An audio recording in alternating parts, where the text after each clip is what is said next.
23 people, including a 12-year-old, have been killed in the Bawku clashes between January 31 and February 10 this year. That's according to the West African Network for Peace Building. The network, in a Bawku situation tracking report, is warning the conflict is providing opportunities for extremists and terrorist infiltration into Ghana, starting from Bawku. This is according to the network, could result in intense cross-border violence by the extremists between Burkina Faso and Ghana's northern borders. My colleague Joseph Akable joins me live via Zoom with further details of the tracking report. Joe, what more do we know? From the incident profiling that one has put out, it starts from January 31, and it says that 10 persons were reported dead in a renewed clash between residents and some alleged military personnel in Bawku on January 31, 2023. Two community civilian members allegedly died from the military gunfire, and on the next day, a similar incident by the military resulted in the death of 8 other persons. And so, 7 of the deceased are reportedly from Sunga, a predominantly Kusasi area, while the other 3 deceased were killed in the Bawku Township, which is a predominantly Mampusi area. So that makes up for the 10. So beyond the 10, we are told that a man was killed on the Sabongari Road by unknown gunmen on February 6, 2023. On the same day, some criminal elements allegedly attempted to blow up a major bridge in Bawku with an IED device. And you recall, this is what the defense minister had made reference to in Parliament about the fact that the military have fought an attempt to blow up a major bridge, which was being used mainly by the military. And so, the incident also being in this particular report. On February 7, around 5:15 p.m., unknown gunmen alleged to be Mampusi alighted from a motorcycle and started shooting at a group of men who were seated at a lorry park close to the municipal police station. The incident resulted in the death of 2 persons on the spot. 3 commercial drivers who had loaded their vehicles and were to leave the Bawku Township met their untimely death on the highway, with several of their passengers sustaining various degrees of injuries. A number of Kusasi's houses have allegedly been burnt down as well during the night of February 8, 2023. Again, we are told that further shootings on Thursday, February 9, resulted in 3 more deaths. A child of about 12 years old was also reportedly killed on Friday, February 10. So when you do the aggregation, from what we've seen in this report, we are looking at least 23 deaths between the January 31 and the February 10 period. Right. My colleague Elton Broby also has been following this for us. He has more on the tracking. Elton, kindly break down these figures for us. Hello, Elton. Right. So we'll be bringing you more on that. Meanwhile, do we have Elton? All right. Akable, do you have the figures, the deaths that you've broken down that for us already, but there are also highlights of alleged involvement of security agencies. Does the report capture that? Yes, it does, and specifically, and this is when the military are mentioned directly. But for the other deaths, it only makes the point that gunmen, it's not clear whether these are ordinary citizens or persons who are involved in the conflict and on one side of the conflict or not. And so that is what is not clear at this stage. But it's just for the 10 deaths that we know that a specific reference was made, that the suspicion is that those who had carried out that attack were military men. So there's also a warning that the country should be careful, otherwise there are implications of national security threat. What's the basis for the warning? In fact, the concern is arising from the nature of the violence that is being witnessed within this particular period, especially the sporadic nature. And the point is being made that the Upper East Regional Security Council, the Bawku Municipal Security Council, and the National and Regional Peace Council, as well as the specific security deployment, should intensify the collaboration among them and engage with all relevant traditional and religious representatives, ethnic leaders, youth, women groups, as well, to find ways of finding sustainable peace in the area. They also calling for the increased presence of security personnel, especially at unmanned border routes and communities, to prevent further security infiltration in the area.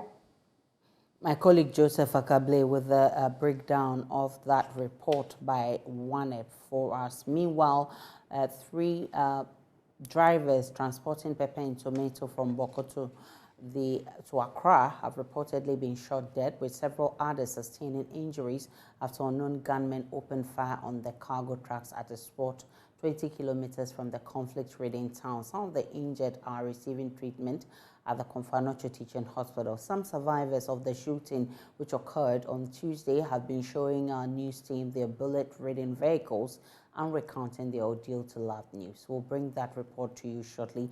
But Albert Yelyang is with ONEP. He is the national coordinator for the network. He joins us live with more. Is this incident captured in your report as well?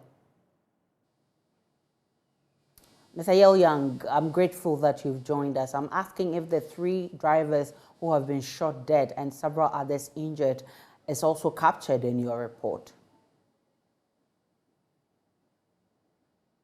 Not yet. That has not been captured in the report. So what it means is that the number is likely to be more than what is being reported. But I need you to throw more light on the report that you issued on the killings in Boko. If you have been monitoring the situation in Boko, the peace and security dynamics, it has been very intermittent and sporadic gunshots, and also curfew imposed. We have a heavy security presence who are patrolling the area. Intelligence has been deployed, and the security is reacting to any situation. But unfortunately, if the report has captured, we had about 10 people dying, and the military was fingered, or the security on the ground was fingered in that report. And we thought that it was concerning because much as there would have been some reasons for that action, we thought that it was more than what should have happened, because we know security reactions usually has to be proportionate, despite the fact that at certain times there's a need to demonstrate that there is that overpowering of the security over the civilian population. But we think that it was not probably necessary at the time, and depending on the circumstances, for such people to have died. Because what then happens is that it increases mistrust on the security, I mean, between the security and the civilian population on the, in Boko area, and the processes or efforts that are being put in place, you know, to intervene in Boko and to de-escalate tensions and to bring stability in the area would be challenged, because we expect cooperation from the civilian population to the security on the ground to complement their efforts in terms of early warning intelligence, and so that the security can have the information that is necessary to curtail the situation. But if that is happening, then mistrust will be challenged, and then you will see that people are working differently and probably even working against the security, which is supposed to protect lives, which is supposed to bring about stability in the area. Mm-hmm. And there have been a number of incidences to that have occurred in terms of death. These probably have not been picked by the mandated institutions, for instance, the police, the hospitals, and other, you know. So a lot is happening in Boko that requires cooperation, collaboration, and coordinated efforts for us to bring stability in the area. Do we know the circumstances that led to all these other deaths that are unreported? Boko is becoming a zone that, if you want to describe it, becoming militarized in a way. And so there are targeted attacks, you know, on the fields, I mean, on the farms, on the roads, you know, and around the houses. And some of the times, if there are firings, gunfires, you know, on one location, the following day or almost the same day, you would hear gunfires from another side, you know. So it's like almost many people are armed in a way, you know, and so there are targeted attacks also. So military criminality is taking place, besides probably just the conflict parties who sometimes would have reasons to engage, however that may be. You know. So there are several reasons that are making people to engage in this. So we need to go deeper to be able to determine whether there are criminal elements already on the ground and where they are coming from, who is supporting their activities, who is making them excited and reason, to engage in those actions that then are not telling well on the peaceful cohesion of the communities that are various efforts are being deployed to bring about. In this report, do you have some recommendations for in terms of ensuring there's peace in the north, especially Bawku? As we mentioned in the report, we expect a more collaborative effort between government, civil society, and the communities. This is very, very important. The National Peace Council is a mandated institution that is supposed to coordinate these efforts, across the country. And we expect that that leadership should be taken, and other civil society institutions that have been availing themselves to the Peace Council, should bring their capacities on board. And as indicated, we expect that cooperation to be very deep between the security agencies on the ground, the national level, and then with various stakeholders like the regional houses of chiefs, the traditional councils, and the parties, conflict parties, whether chieftaincy, land, we all need to come together. Then we need to look at the financiers. There are people who are benefiting from these circumstances, those who are trading in guns, in drugs, those who want to, politically benefit from this. We need to go deeper to unravel all these people behind. And those who are blogging, the bloggers, there are some media houses or individuals who are bloggers and fueling the conflict, and we need to unravel all these individuals to be able to determine what strategies that we need to deploy to respond to the situation. I'm grateful for your time. Albert Young is National Coordinator of ONEP. Let's now bring you that report from Lab News in which 3 drivers were shot dead while transporting vegetables from Bawku to Accra. These cargo vehicles, one driven from the scene of the shooting in Bawku to Akomadan and Swami in Kumasi, bear evidence of what took place on Tuesday. Bullet holes on the windscreen, side and rear of vehicles show aggressive, spontaneous shooting. Kweku Kao, 44, is driver of this cargo truck parked at Akomadan. He survived the assault but lost his son, 22-year-old Kofi Kao, to the massacre. He narrates how the two of them lay on their side on the floor of the vehicle in an attempt to escape the rain of bullets.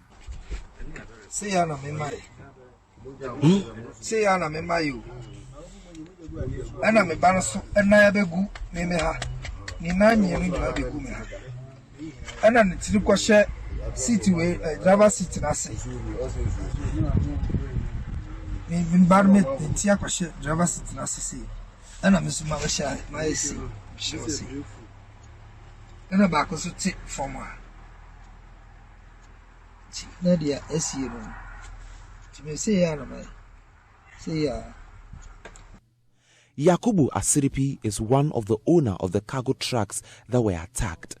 The incident has since got him scared.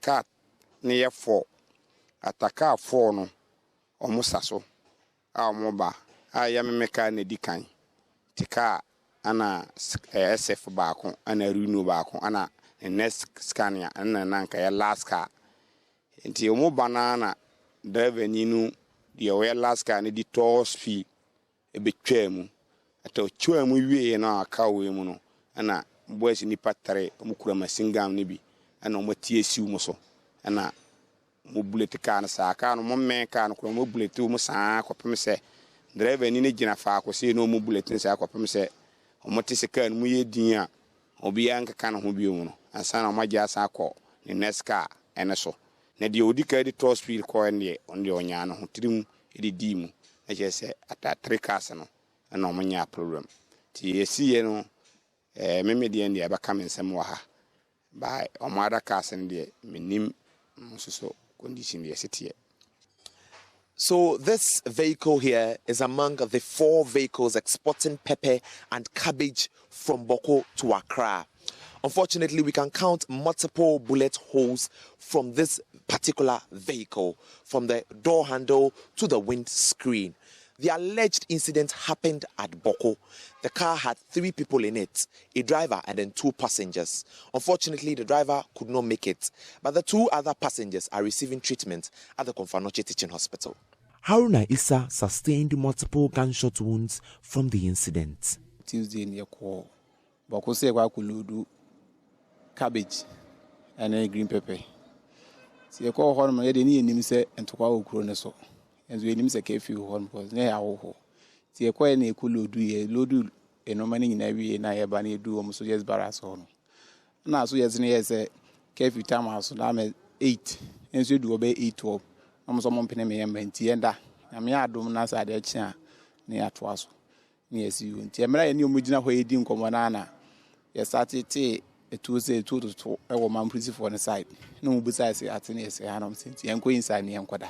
No one's moving back to a yard more near Samba Shaker. Maybe Hunipa tray, almost black, or move free in maybe a chill, my sequence. No mood sequence when much I say issue to your car 20. Almost 2 year car now, come say that time. No, yeah, minimum started that can be that can move to 2 year, come say, can we Dina, second car no, a movie who's a light, eba. So Moses Ademina is a victim of the alleged clash. He has since been admitted at the Komfanoche Accident and Emergency Unit.